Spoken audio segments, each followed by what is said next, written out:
noite. Boa noite. Acho que não precisa do microfone não, né? Tá legal. O pessoal aí do fundo tá legal? Legal. Então vamos lá.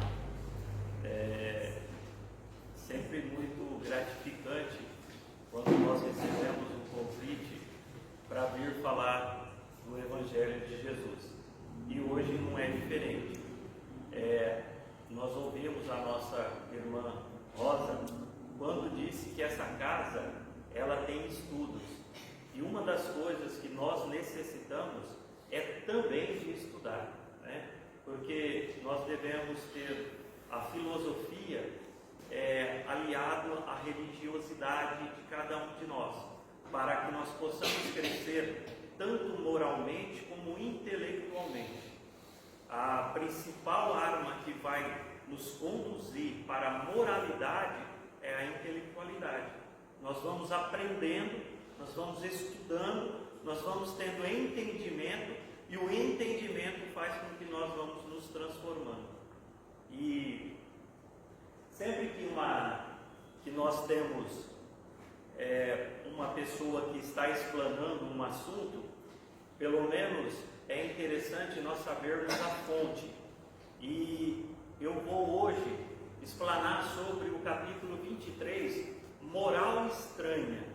E gostaria que vocês, quando tivessem uma oportunidade, chegassem na casa de vocês, na residência de vocês, lá no cantinho de vocês, pegassem este capítulo, moral estranha, não é um capítulo muito longo, e desse uma relida, fizesse uma releitura, porque eu vou fazer uma reflexão daquilo que eu consigo entender, e pode ser que neste meu entendimento eu possa deixar de traduzir algumas palavras que seriam interessantes que cada um de nós pudéssemos depois dar uma olhadinha e conferir, falar, não, realmente o que o Batata falou é condizente, ou o que o Batata falou faltou este complemento.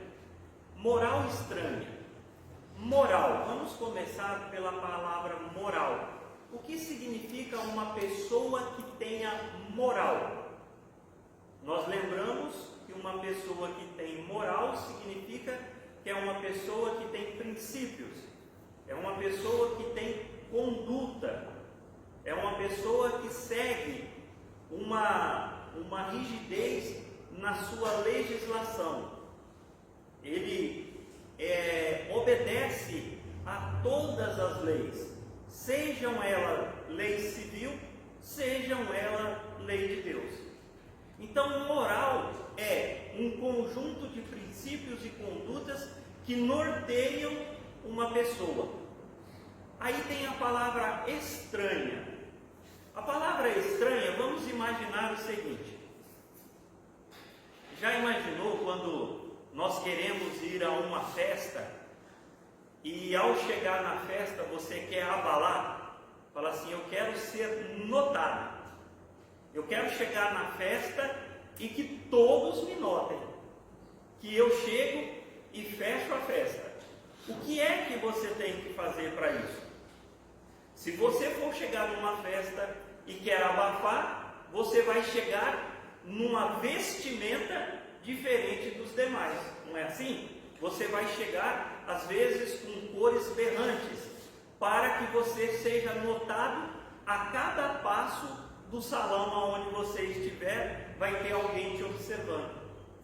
Então, moral estranha é uma nova forma que Jesus encontrou para mostrar para nós uma forma diferente, de uma maneira diferente, e que nós prestássemos atenção naquilo que ele estava falando, observássemos e fizéssemos uma reflexão naquilo que ele estava dizendo naquele momento. Porque quando nós chegamos numa festa berrante, tem aquele que fala, ah lá, ó, vem se exibir, ó lá, ó como ele está diferente, está querendo se amostrar. Também Jesus desta maneira pensou, olha, eu tenho que colocar uma maneira, uma linguagem que as pessoas parem e reflitam sobre elas. Porque se fosse um ditado popular, passaria em branco e não chegaria até nós. Porque ainda hoje, 2020 e tantos anos após Jesus, nós ainda nos debruçamos na linguagem que Jesus utilizava naquela época. Nós nos debruçamos em querer entender ou procurando entender aquilo que Jesus quis nos passar, nos ensinar. Então, moral estranha é esta maneira que ele encontrou. E se nós observarmos no Evangelho segundo o Espiritismo, nós vamos ver inúmeras facetas ou inúmeras histórias, inúmeras frases que têm uma conduta, que têm uma frase diferente e que nós devemos observar com muito cuidado. Por isso a necessidade de estudar bastante, para que nós possamos ler o Evangelho, estudar o Evangelho e compreender bem o que é que ele quer nos dizer. Então, vamos lá. Nós devemos utilizar a utilização da matéria, né? Quando ele utilizou-se destas parábolas, deste linguajar diferente, lembrando também que quando Jesus se utilizou daquele linguajar, ele se utilizou numa linguagem hebraica, porque era um linguajar daquela época. Após, temos que entender que a sua grande maioria dos evangelistas escreveram estas frases, estes ditados, estas histórias, um tempo depois da morte de Jesus. Foi muito pouco aquela literatura que foi escrita juntamente com Jesus. Estas literaturas vieram depois da morte de Jesus. E é mais ou menos assim, ó. Vamos imaginar que nós estivéssemos no colégio. Lá com os nossos 18, 20 anos, estávamos no colégio. E aí aconteceram vários fatos neste colégio. E quando eu aí assentei-me na minha casa, na minha residência, agora casado com meus filhos, e aí a gente faz aquela roda de história para contar os fatos. Olha, naquela época aconteceu isso, teve uma pessoa que falou isso, o outro falou isso, né? E a gente vai detalhando aquela história. Os evangelistas também foram assim, porque na época em que Jesus desencarnou, foi um tumulto muito grande, e eles foram para lá, outro para cá e tal, e foram tempos depois que foram se assentando, né? Um foi para a casa do caminho, o outro criou um outro local, e assim sucessivamente. E quando eles estavam assentados, que eles começaram a relatar. E aí começaram a enviar carta um para o outro, né? Por isso que nós encontramos as cartas de Paulo, de Coríntios, dos filisteus, dos eclesiásticos e tudo mais. Porque eles se assentaram e começaram a relatar. Lembra aquela vez que estávamos com Jesus e Jesus disse tais palavras? Aí eles iam anotando, e isso ficou para nós fazermos um estudo disso hoje. Observar que naquela época havia uma pobreza na linguagem. O que quer dizer uma pobreza na linguagem? Eu utilizo muito essa brincadeira quando eu vou falar deste assunto. Eu vou falar uma palavra e vocês me respondem o que vem na cabeça de vocês. Eu vou falar a palavra manga. O que é que vem na cabeça de vocês? Vem uma fruta. A manga da camisa. A manga da camisa. Tem mais uma bem utilizada pelos... Manga de chuva. Com a manga de chuva. Então, olha só, nós temos por uma brincadeira uma palavra que nós utilizamos para expressar diferentes coisas. Por que no hebraico, no linguajar mais antigo, também não se utilizava uma única palavra para expressar muitas coisas? Até mesmo porque um dos dicionários que mais contém palavra é o dicionário de português. porque brasileiro é danado para inventar a palavra, né? Naquela época não, era um dicionário muito mais restrito, com palavras mais restritas. Então se utilizava uma palavra para várias coisas, com várias definições. O contexto da época, temos que voltar, quando formos analisar qualquer uma das literaturas espíritas, e principalmente o Evangelho segundo o Espiritismo, voltar ao contexto da época. Como era, naquela época, aquela situação, como é que eles viviam, qual era o linguajar que eles utilizavam, como é que eles relatavam estas facetas, e também como foi escrito e quem escreveu, porque Jesus não deixou nenhum escrito, ele apenas utilizava cada uma das situações para poder exemplificar.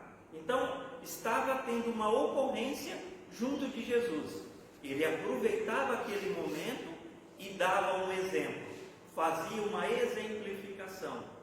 E aí, muito tempo depois, ou algum tempo depois, os evangelistas é que fizeram então estes relatos. E ele sempre, né, Jesus sempre se utilizava de expressões fortes para provocar, para enfatizar um argumento em que nós possamos refletir, para nós pararmos e darmos uma reflexão sobre as palavras de Jesus.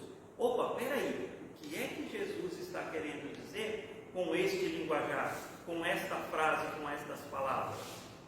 A forma de impactar traz para nós uma reflexão, e ele queria romper com as tradições daquele momento, porque as pessoas estavam meio que mornos, né? Cada um no seu quadrado.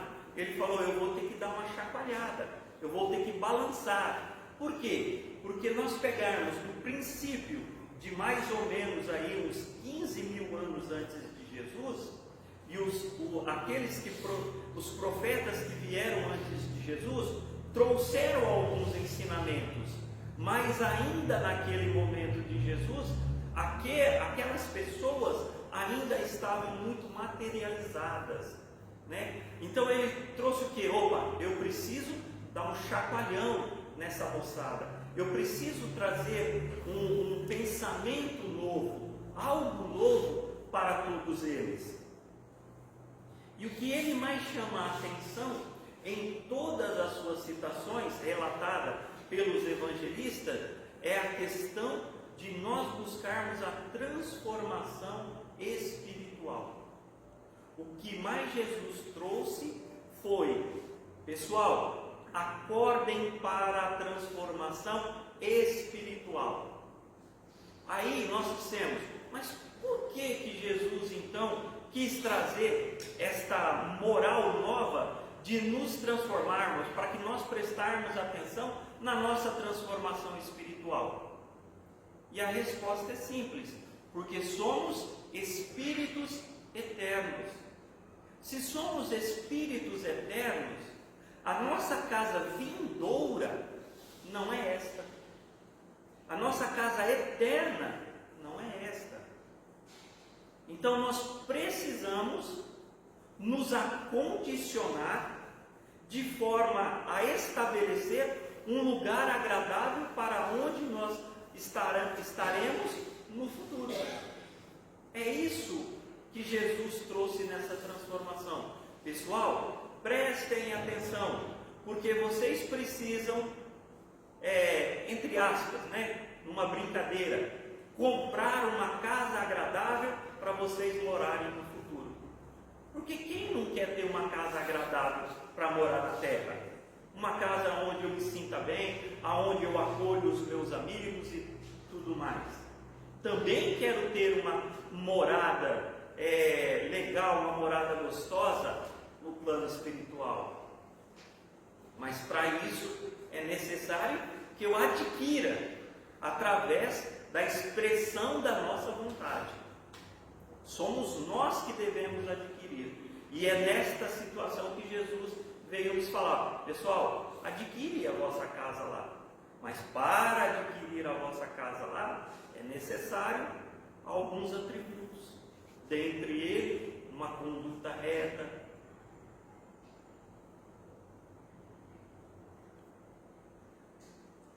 Olha lá, e nós vamos encontrar dentro do Evangelho inúmeras passagens, né?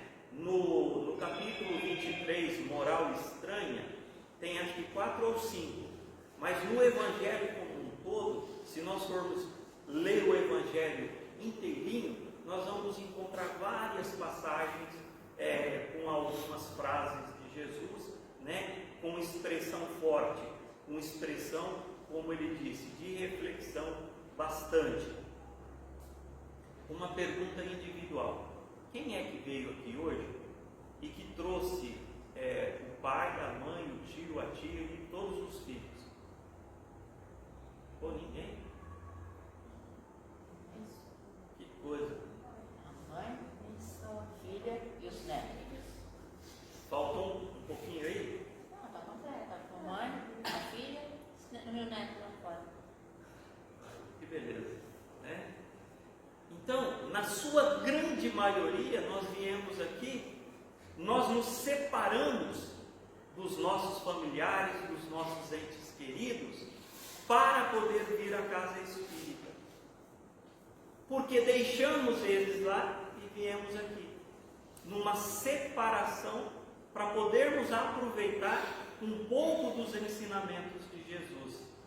Se alguém vem a mim e não odeia o seu pai e a sua mãe, a sua mulher e seus filhos, a seus irmãos e irmãs, mesmo a sua própria vida, não pode ser meu discípulo. E quem quer que não carregue a sua cruz e me siga, não pode ser meu discípulo. Assim, aquele dentre vós que não renunciar a tudo que tem, não pode ser meu discípulo. Olha quantas palavras fortes que Jesus imprimiu nestas frases. Olha quanta coisa. Quem não odiar seu pai e sua mãe, quem não se separar do seu pai e da sua mãe. Quem é que aqui teve um filho ou uma filha que foi estudar fora? É difícil, não é? Ou eu lembro que uma colega de trabalho disse que o filho dela foi estudar em São José do Rio Preto. Ela ia toda semana e todas as vezes que ia levava quase que umas 2 malas só de condimentos prontos, né? Eu tenho que levar para o meu filhinho, aí meu filhinho, aí minha filhinha. Quem aqui que já teve um filho ou uma filha que se casou e teve que sair da cidade? Mas em momento algum, quando o filho ou a filha casou, se separou, vocês deixaram de amá-los? Quando o seu filho saiu para estudar, e nós dissemos no princípio da nossa conversa que nós temos que também nos intelectualizar, nós temos que buscar o aprendizado, o intelecto. Quando ele foi estudar fora, vocês deixaram de amar ele? Então, quando Jesus disse: se alguém vir a mim e não odiar o pai e a mãe, se nós não deixarmos de lado para virmos assistir a palestra, não deixarmos aqueles que não querem vir conosco, porque quando eu venho à casa espírita, às vezes eu convido todos os meus familiares, e eles falam: eu não sou dessa religião, eu não professo o espiritismo, eu não vou, mas nem por isso eu deixo de gostar deles. Então Jesus falou assim: olha, não se prenda aos laços familiares, vá buscar primeiro Jesus. Não fique preso. A minha esposa fala para mim: eu não vou na casa espírita hoje, eu não gosto de ir lá. Aí você fala: eu também não vou, minha esposa não vai, eu não vou. Então você está deixando Jesus pela paixão ou pelo amor terrestre. pelas coisas materiais. Então, no sentido de que nós devemos amar os nossos familiares, mas amar acima de tudo a Deus. Amar a Deus sobre todas as coisas. Não foi o primeiro mandamento? Amar a Deus sobre todas as coisas. Amar o próximo como a si mesmo. Eis o segundo mandamento. Mas primeiro a Deus. Então, em momentos em que eu posso amar a Deus, não que eu vá desprezar os meus familiares, mas eu vou abandoná-los temporariamente, para que eu possa buscar entendimento, conhecimento, vir tomar passe, qualquer coisa nesse sentido. E quem não carregue a sua cruz não pode ser meu discípulo, né? A Rosa, no estudo de quarta-feira, falou de uma história muito bacana. Eu vou até parafrasear o que ela falou, né? Em curtas palavras. A pessoa tinha que carregar uma cruz, mas uma cruz pesada, ele foi cortando a cruz. E ao chegar para atravessar na salvação, ele de tanto cortar, quando foi atravessar o abismo, a cruz não dava. Então, cada um de nós que buscamos a transformação, que viemos aqui neste orbe para nos reeducarmos, trazemos conosco uma cruz, e ela deve ser jogada nas nossas costas e carregá-la como ela é. O fardo, se pesar 10 quilos, eu tenho que carregar os 10 quilos. Mas quando Deus nos dá 10 quilos, é porque nós pedimos 100. Porque quando nós estamos no plano espiritual, nós estamos tão ávidos, nós estamos tão cheios de confiança, nós falamos para Jesus assim: Senhor, pode me dar 100 quilos que eu carrego com uma mão só. Como diz no ditado popular, carrego com a mão nas costas. E Jesus, nos conhecendo, fala assim: só dá 10 que olha lá se ele carregar 2. Porque nos conhece. Então tome a sua cruz como ela é. Aceite as coisas necessárias para o seu crescimento intelecto-moral.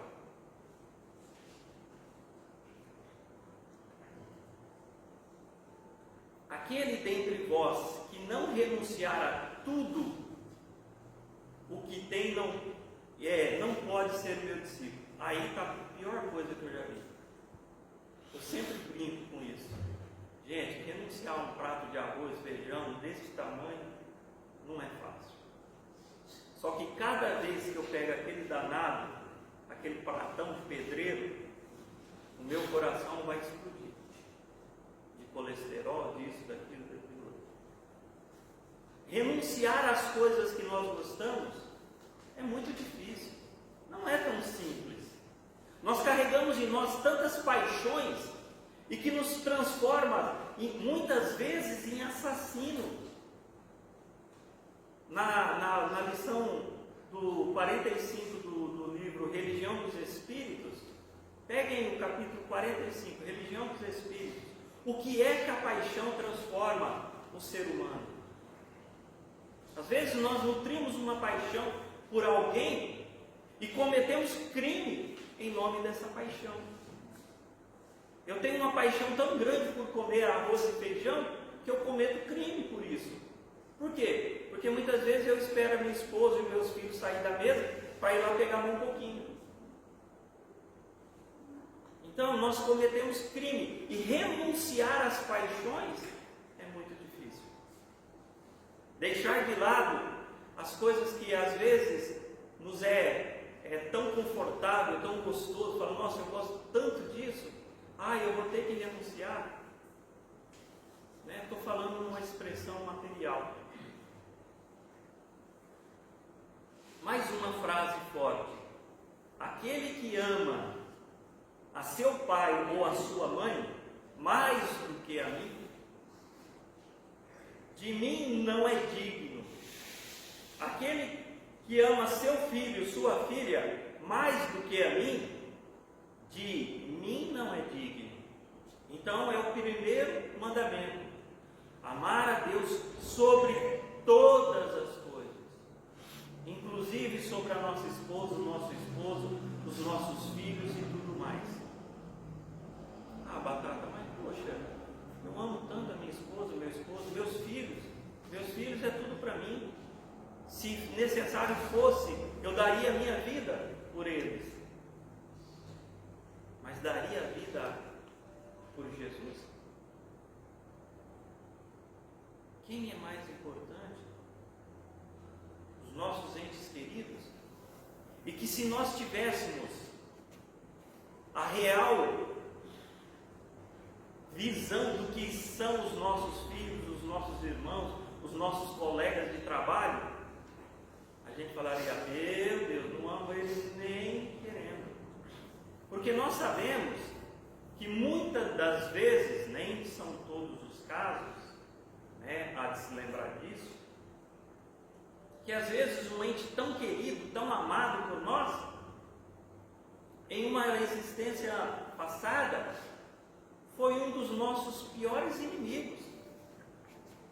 E Deus, na sua sabedoria, nos traz hoje nesta condição de sermos uma pessoa que eu transformei aquele sentimento odioso num sentimento amoroso.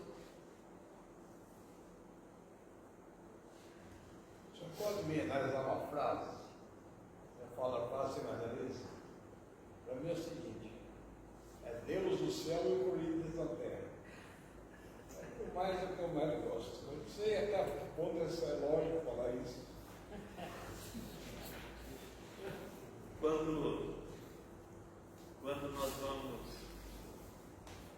eu ia falar isso depois, mas aproveitando, quando nós vamos fazer churrasco em casa, tem 3 assuntos que não entram. Eu acredito que na casa de vocês também: religião, esporte e política. Essas coisas não se discutem. E aí nós vamos ver daqui a pouco uma frase que vai falar sobre isso.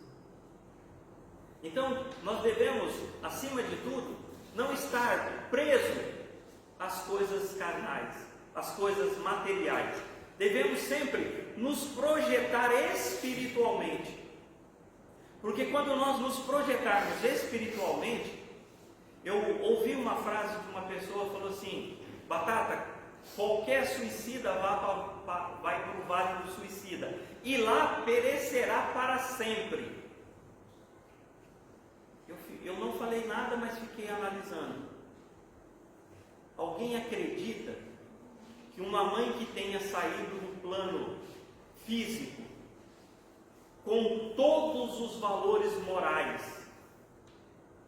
numa condição de elevação espiritual muito grande, e que por um deslize da vida, um dos seus filhos foi acometido pelo suicídio, esta mãe, se encontrando no plano espiritual, no mais alto grau evolutivo, vai estar tranquila? Vai estar serena? Ou ela vai querer ficar ao lado do filho, mesmo que seja no vale do suicida? Então eu acredito que nós devemos buscar a condição espiritual, porque lá nós nos reencontraremos.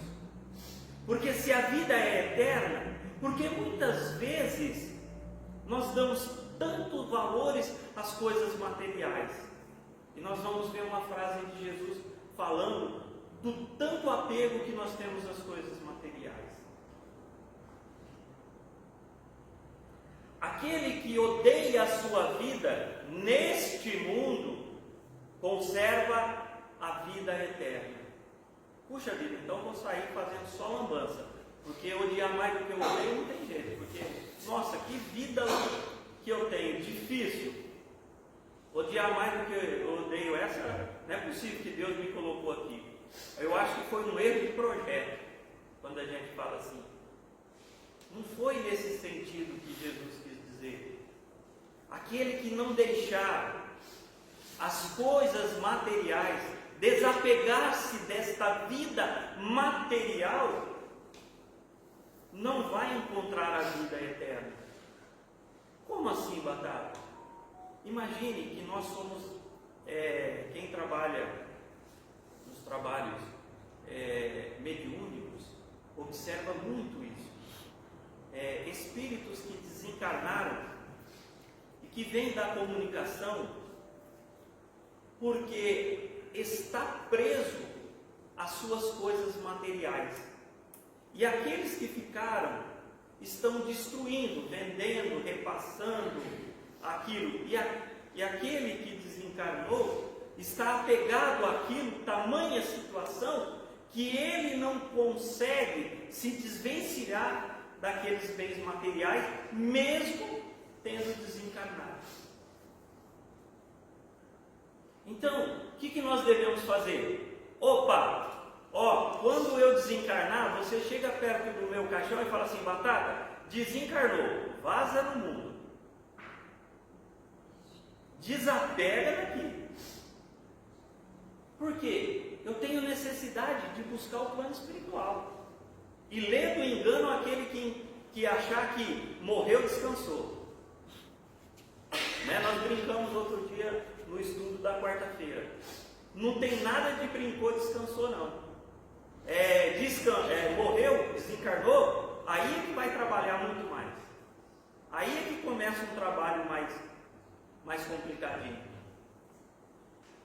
Então nós devemos o quê? Nos desapegarmos desta vida material e começarmos a pensar na vida espiritual.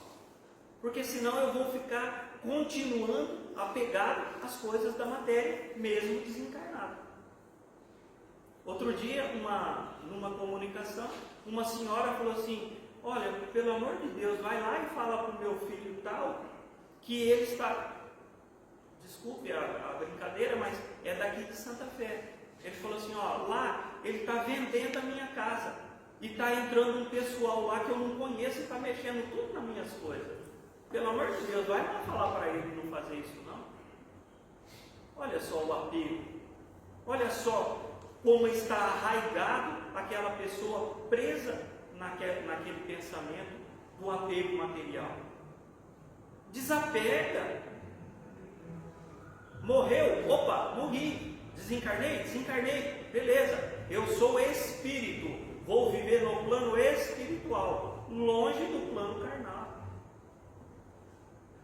Batata, mas nós não temos sentimento? Tem sim, tem bastante. Tem dia que depende da palestra, que eu conto alguma história, eu choro. Por que nós não temos emoção? Nós somos emotivos. Emoção é necessária. Agora tem que desapegar. Eu não vim trazer a paz, mas a espada. A espada não é uma marca de um guerreiro. A espada não é aquela que ceifa, não é aquela que transforma. Então eu não vim trazer as coisas normais, eu vim trazer um pensamento novo, eu vim trazer algo novo para vocês refletirem, para que a partir daí nós consigamos ter uma visão diferente. É isso que eu vim trazer. Eu vim ceifar, tirar aquele velho costume, as velhas tradições, para manter o novo, para manter um ideal novo, uma lei nova, uma lei chamada lei de amor e trabalho. Estas duas leis caminham juntas.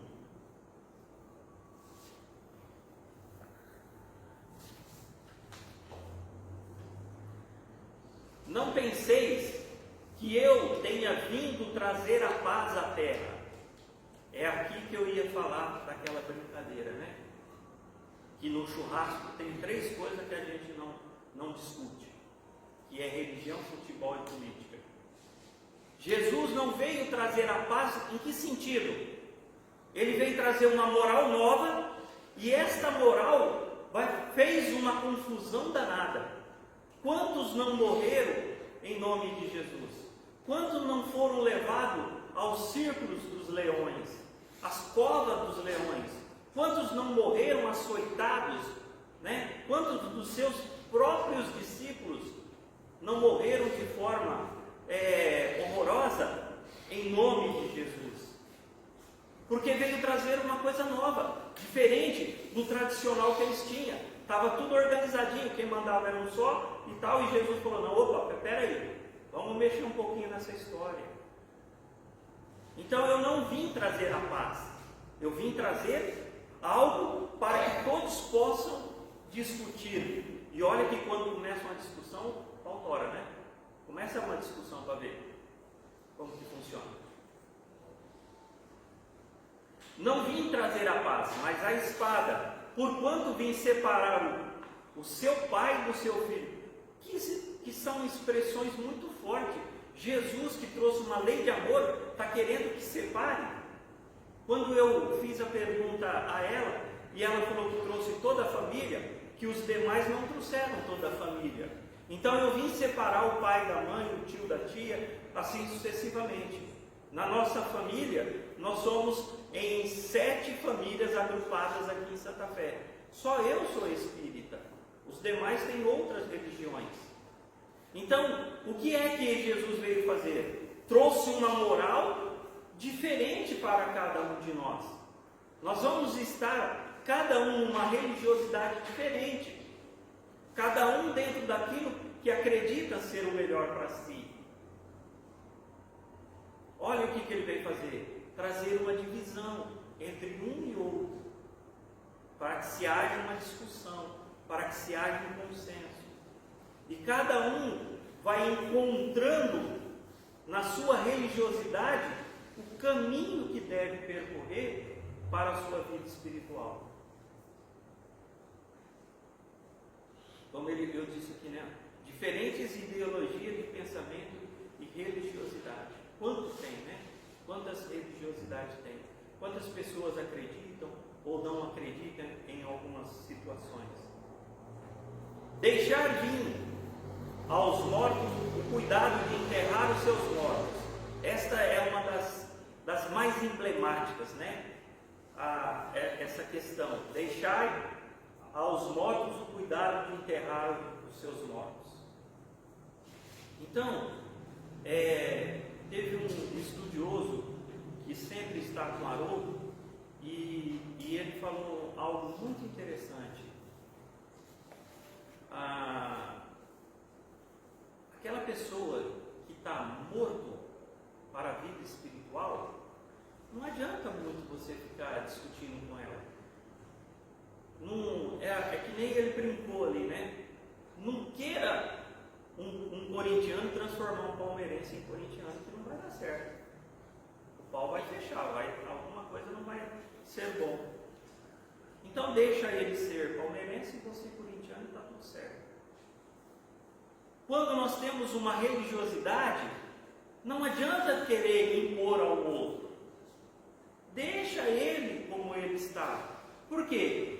Porque ele vai caminhar, às vezes vai tropeçar numa pedra aqui, outra ali, outra lá, e aí vai verificar a necessidade da mudança de caminho, porque aquele caminho está muito pedregoso, está meio escorregadio, está meio lamacento.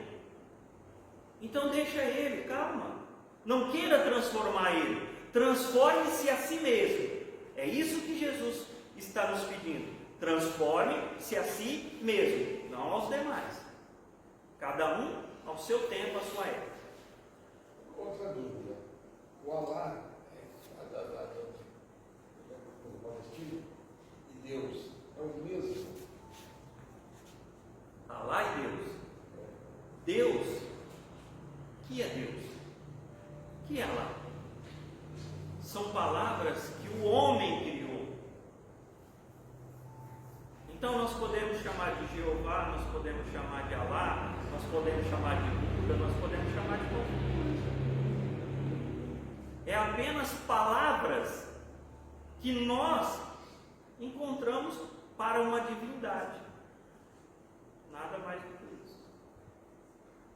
Aí a mesma coisa de falar, Jesus implantou, tem uma brincadeira que rola muito por aí, falar que o Espiritismo não é do cristianismo. Como não? Se a sigla Espiritismo segue rigorosamente aquilo que Jesus pregou, e Jesus trouxe uma moral do Cristo. Então é cristianismo. Então qualquer uma da sigla religiosa que professa o cristianismo, está tudo certo. Jesus, ide as ovelhas desgarradas da casa de Israel, né? Então, Jesus disse isso aos seus discípulos: ó, não vai ali não, que aquele povo ainda não está preparado para nos ouvir. Vamos nesse pessoal que já está melhorzinho, que já consegue nos ouvir. Quando aquele lá estiver pronto, preparado, aí sim nós iremos lá. Porque você for lá agora e falar qualquer coisa, eles não vão ouvir e vão nos atacar. Então, né, deixai o morto ao cuidado dos seus mortos. Aquele que ainda está morto para a vida espiritual, deixa ele, calma, tenha paciência com ele, deixa lá. Não tem problema, não discuta, não faça nada. Apenas aguarde o tempo e você, desperte você. Não que lá tenha explicação. Não que Jesus não tenhamos a piedade filial, não é isso. Quando um dos nossos entes queridos desencarna, é claro que nós vamos lá dar todo o apoio, todo o conforto, que nós nos emocionamos e tal, tudo mais. Mas nós, enquanto religiosos espíritas, nós temos que ter entendimento que ali é apenas um corpo físico e que o espírito já se libertou. Mas muitos de nós ainda nos apegamos àquele corpo físico inerte e sofremos para aquele corpo inerte. E esquecemos que o espírito é eterno e que o espírito vive e que eu possa falar com ele como falava antes. Posso às vezes não ouvi-lo, mas ele me ouve, ele me vê, quando necessário for ou se houver permissão. Mas nós não, ficamos lá, às vezes, cultuando aquele corpo inerte, que daí a algum tempo vai estar todo decomposto. E esquecemos de cultivar o espírito. Mais 2 minutinhos. Quando eu era menino, essa é muito bonita, né? Quando eu era menino, falava como menino, sentia como menino, pensava como menino. Quando cheguei a ser homem, desisti das coisas próprias de menino. Então, a humanidade também é assim. Nós estudávamos ontem no capítulo 25. No capítulo 25, em que fala um pedacinho disso, né? Nós vamos crescendo, a humanidade. Vamos imaginar, lá no estudo do capítulo 25, fala assim, ó. Vamos imaginar que só houvesse, nós só nascêssemos uma única vez, e que o espírito e o corpo físico morreria à morte do corpo e o espírito de uma única vez. Morreu, acabou, né? A humanidade estaria na condição que está hoje? Nós estaríamos ainda na fase animal. Não teríamos evoluído nada. Às vezes nem chegaríamos às cavernas, de tão primitivo que estaríamos ainda. Por quê? Porque a ideia, nós nascíamos, vivíamos naquela forma primitiva, morríamos e nada evoluía. Mas o que é o Espírito Eterno? Nós reencarnamos lá na fase primitiva, vamos aprendendo, voltamos melhorando, vamos aprendendo, voltamos melhorando e vai evoluindo. Por isso é que hoje nós estamos aqui utilizando esta tecnologia, porque vamos evoluindo a cada vez que nós vamos reencarnando, porque a vida é eterna e nós necessitamos de ir voltando aqui. Então, quando eu era menino, quando eu estava na fase primitiva do homem, da humanidade, eu agia na fase primitiva. Não era assim? o homem catava um lá pelos cabelos, arrastava com um tacato na mão e tudo mais. Então, quando eu era menino, eu agia como menino. Mas a partir do momento em que eu virei homem, abandonei as coisas de menino. Não é assim na nossa fase? Quando eu era menino, eu tinha uns carrinhos de brinquedo e tal, tudo mais. Hoje que sou um homem, já abandonei os carrinhos, aquelas coisas que eu tinha de antigamente, utilizo-se de outras fontes. Quando eu era menino, eu agia como menino. Mas quando me transformei em homem, abandonei as coisas de menino. Nós temos que abandonar as coisas de menino, porque hoje nós já estamos na fase aonde não nos encontramos mais na fase de infância da humanidade. Quantos literários espíritas ditam que nós estamos já na fase de puberdade da nossa evolução moral? Então nós já saímos da condição de menino. Então nós não devemos mais agir como menino. Mas ai daquele que pegar o meu caminho, eu parto para a briga. Eu ainda estou agindo como um menino.